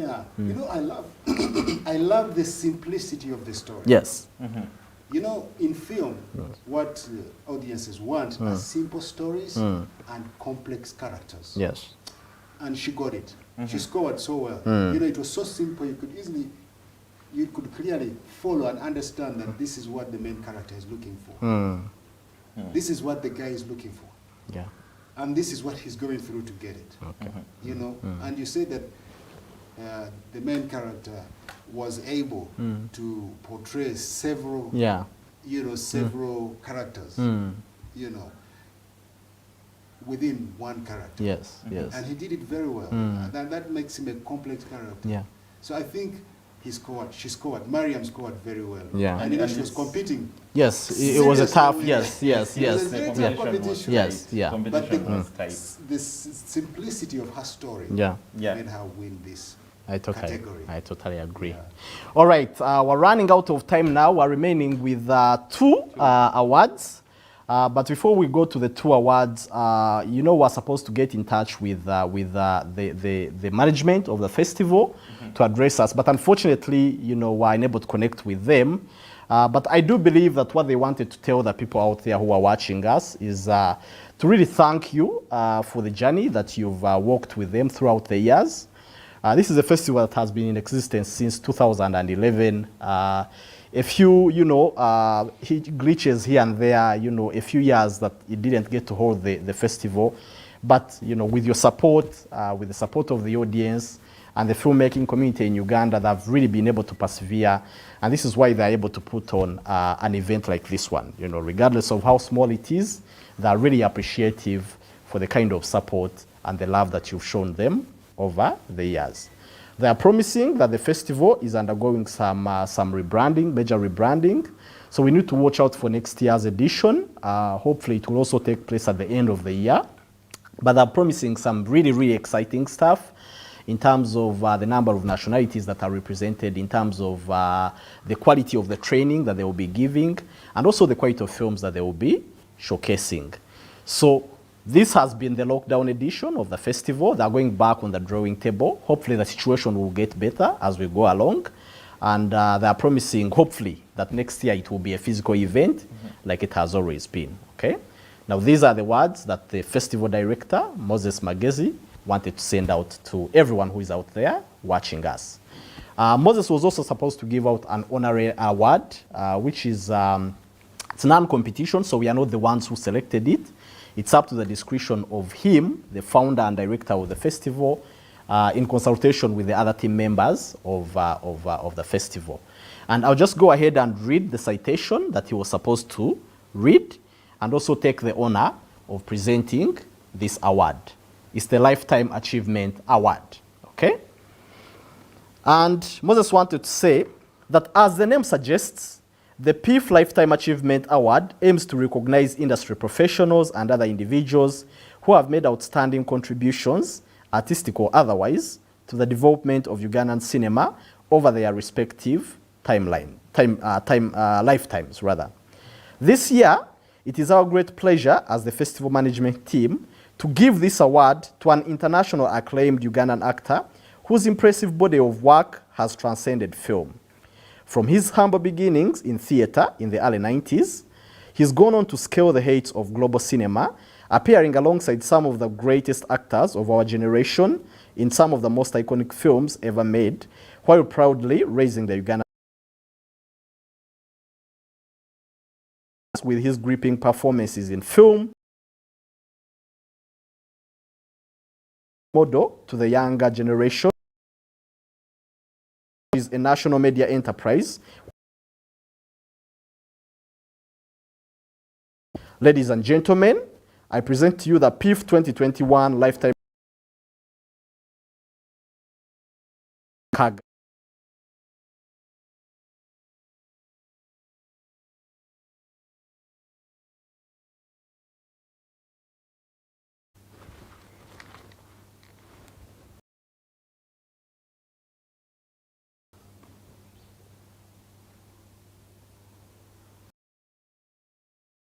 They well deserve it, guys, right? Yes.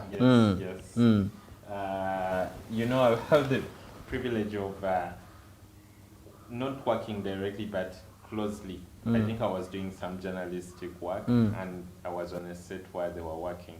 That's the current set of Sanyo. And well, what he's doing on that set, like you see some actors usually come in and they're technically just looking at him just to learn a few things. And you see how he has transformed from theater to film. the screen. Yes, screen, yeah. It's brilliant. Yeah. Talking about that transformation, it's something that I really wanted to comment on. Oftentimes, it's, I mean, one of the biggest criticisms of, you know, sort of what is termed as the old school, you know, the pioneers of Ugandan cinema, you know, guys who were active in the mid-2000s, early 2000s, is that they carried theater onto screen, right? Yes. They carried theater. Now, ideally, these two different platforms are supposed to work in complement with each other. But I think in the Ugandan context, we see a lot of, again, given the history, without going so much into the details, given the history of Ugandan film industry that is heavily, heavily based on theater, okay? As the theater audiences were dwindling, these guys were looking for a new platform to showcase their work. So what they would do is they would shoot directly stage plays and then put them on DVDs and on VHSs rather. And that sort of trend continued up until, you know, the late 2000s, you would say.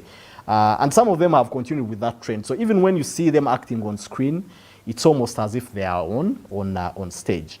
But I think Abe Muchibi, who comes from the same generation of those actors, has sort of broken that jinx, you know. He's been able to straddle both theater and television and put on very, very great performances on either platform. So I think for me that's very, very commendable. We don't really have so many other people from his generation that have been, you know, fluidly embraced both screen and theater, you know. And Abe Muchibi has done that. I think clearly he's a very, very talented guy, you know. Appeared in some of, you know, big films in Hollywood, you know, the Idi Amin film, you know, The Last King of Scotland, White Light, the Dutch film, Shake Hands with the Devil, I think, the Rwandan genocide movie. He's been in plenty of international films, and I think he has held the Ugandan flag really, really up high.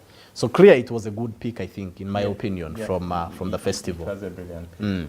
On a soft note, I could say that I'm very proud to be very close to him. Actually, he was my neighbor in Lumumba. Ah, okay. In those days when we were at the university, I was doing MBD, I was doing Agric, but still we could go pick sugar from the neighbor, you go get some soap, and you know, like that. And we could bench together. So I'm very happy for him, I'm very proud for him, because honestly I've seen him grow and represent Uganda on different platforms, especially those international platforms, you know. And you know, he's somebody who is approachable. Yes. There are some people when they get big, you think that, you can't handle that person. But he's somebody who is approachable and supports the young people who are coming into the industry. Amazing guy, really. All right, we're getting into the two of the biggest awards for today.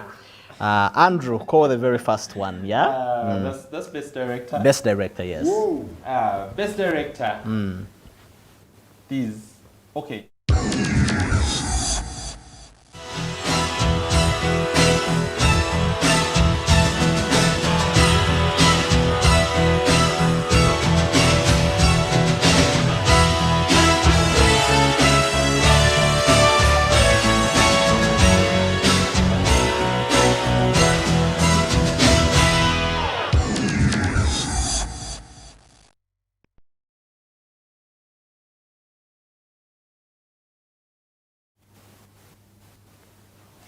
The winner is Gilbert Lucalia.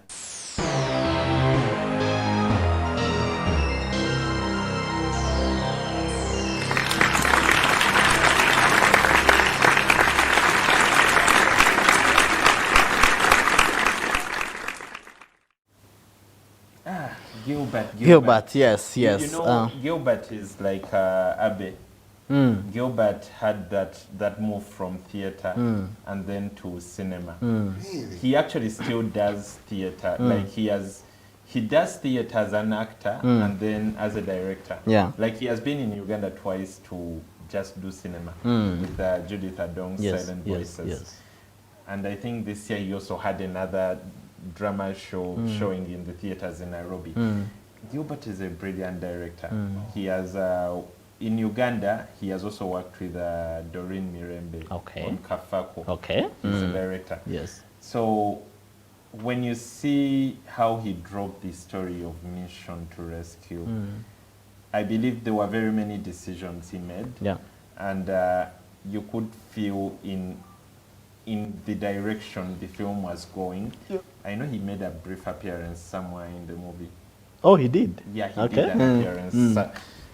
I can't remember, but anyway, he did an appearance in the film. Gilbert is a brilliant director. I've been lucky to interact with him as a journalist, talking to a producer or filmmaker. And yeah. Really brilliant work, yeah. He's a brilliant person. Yeah. I mean, you just mentioned something that I wanted to say. It's, whereas it's very common for actors to straddle both theater and screen, it's not the case with when it comes to directors or producers. So usually you have a director working exclusively in theater, and then you have other directors working exclusively on screen. So the mere fact for me that this guy has been able to straddle both screen and theater really goes to show his artistry, you know. A lot of British directors do that, but in Africa, I don't think there are so many. I could probably count them on my fingers, the directors that I know who are actively both in theater and in screen, you know. Judith Adong is trying to break out now into screen, you know. We'll wait because she's conquered the theater, I think. So I think we'll wait to see, we'll wait to see what she has to offer in screen. But I mean, that for me draws my attention, you know, to the quality of this guy. But then speaking specifically in terms of this film, I think clearly from the start, like Andrew mentioned, there must have been some very bold decisions to make, okay? In terms of casting, in terms of the location, in terms of... and when you're awarding a director, you need somebody who is like totally in control of this story, okay? Totally, you want to be able to see his touch in pretty much every aspect of the film. And when you look at that, you clearly can see that this was a director who was in charge of this story, a director who drove the story forward, who was in control of the performances that the actors gave him, and he was also able to get the best out of his actors. And then overall, it's a great film also. It's a great film, you know. Sometimes you may not need to be a good director, but once your film is great, then, you know, by default, you know, it means you're doing great as well, Yeah, I mean, I think I just want to have a meeting with him. Honestly, I fell in love with that movie. I can do that. I have his number. Okay, that would be great. That would be great. That's That would all be I great. can say. You know, I'm a director as well. Yeah. And you know, he must have gone through a lot of issues, challenges to come up with that beautiful piece of work. Yeah, I agree totally. And then that achievement also needs to be celebrated. Yeah. Yeah. And then outside, because I noticed he was also the producer of the film. He was one of the producers for the film. I mean, leave alone the creativity itself, but also we all know how complex the process of making a film is in a context like Africa, you know. Think of the people that he had to meet, for example. Think of his organizational skills, you know. Think of, you know, the army was full on board, the Kenyan army was full on board, the Kenyan government was full on board. So really it should have taken somebody with, I think, excellent organizational skills, besides him just being a very creative person and a talented filmmaker. But it had to take somebody who is able to make moves, you know, to get things done. You know? And I think that, for me, makes him really, really outstanding. Really outstanding. Basing on the story he has chosen to tell, don't you think his life might be in danger, you know? Again, that's the boldness that we talked about. That's the boldness that we talked about. I mean, given what's happening in the world today, you know, you've had cases of, you know, filmmakers being beheaded in, you know, some of these other countries, you know, filmmakers being persecuted because they're, you know, trying to maybe expose or criticize some of the activities of these other individuals. So it has, and we all know how Al-Shabaab is active in Kenya, okay?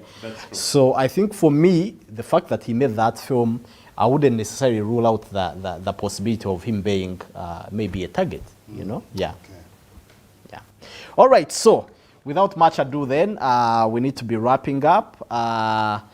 Before we get to introduce the last category, which you'll get to do, you know, I just wanted us to sort of have a discussion and a reflection also on this festival and what it has meant for us working as the jury team.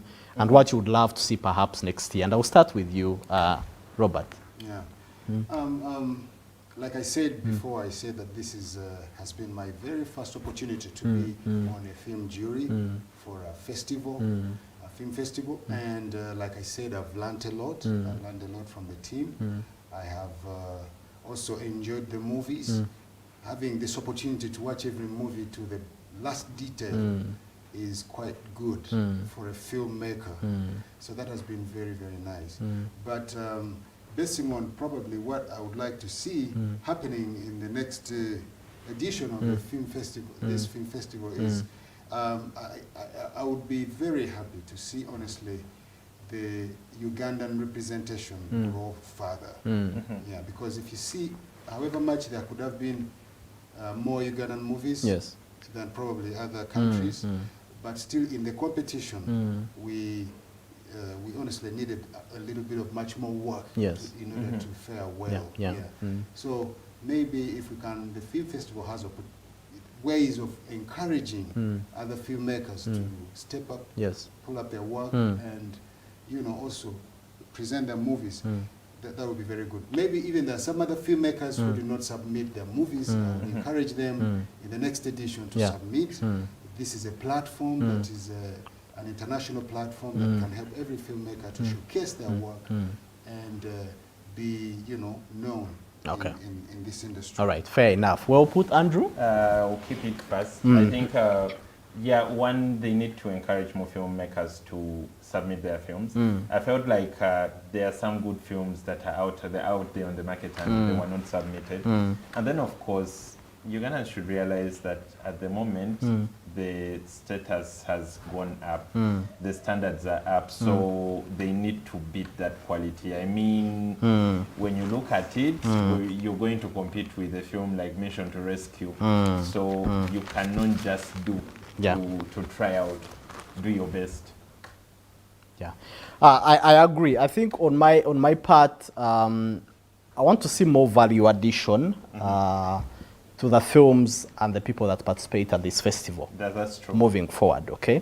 So issues to do, for example, with publicity, because once a film screens at a festival like this, there needs to be some sort of take home, okay? Yeah, that's true. Particularly for the films that don't get to be nominated or don't get to win awards, there need to be something that they can leverage from this festival. Yes. So I think for me, issues to do with, for example, publicizing of these films, okay? And that may entail entering some sort of partnership with some of the media houses, okay? Things with, for example, creating synergies with other film festivals in order for them to allow films that participate at this festival to be easier for them to participate at other festivals as well, okay? In terms of enhancing the training workshops, so some sort of value addition, in terms of publicity, in terms of capacity building, but also in terms of opportunities for the people that participate in this film. All right, so before I invite now Robert to introduce the last category, I just want to take this pleasure to appreciate the partners of this festival this year. We have Uganda Film Network, UFN. We have Media Vision Academy, Robert here, who was representing, who was handling the training aspect of the festival. And then finally, Plus 256 Studios, where we are right now, live, coming to you live from Entebbe. They've been our streaming partners, and we thank them so much. James Waraga and your team, thank you for this amazing partnership with the festival. Without much ado now, Robert, take us through the last category. Yeah, I'm very honored to take on the last category and the biggest category in the festival, and this is none other than the best feature film. Okay. Nominees, please.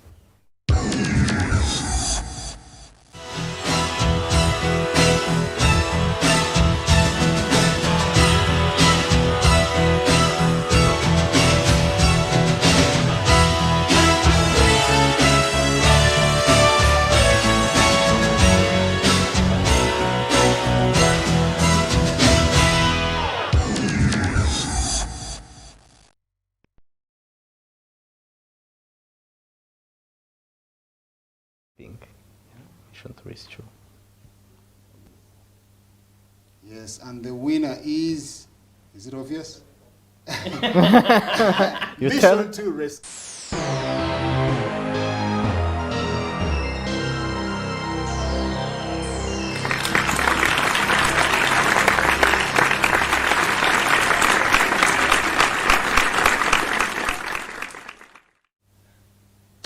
Yeah, definitely Mission to Rescue is takes home the biggest accolade of the day.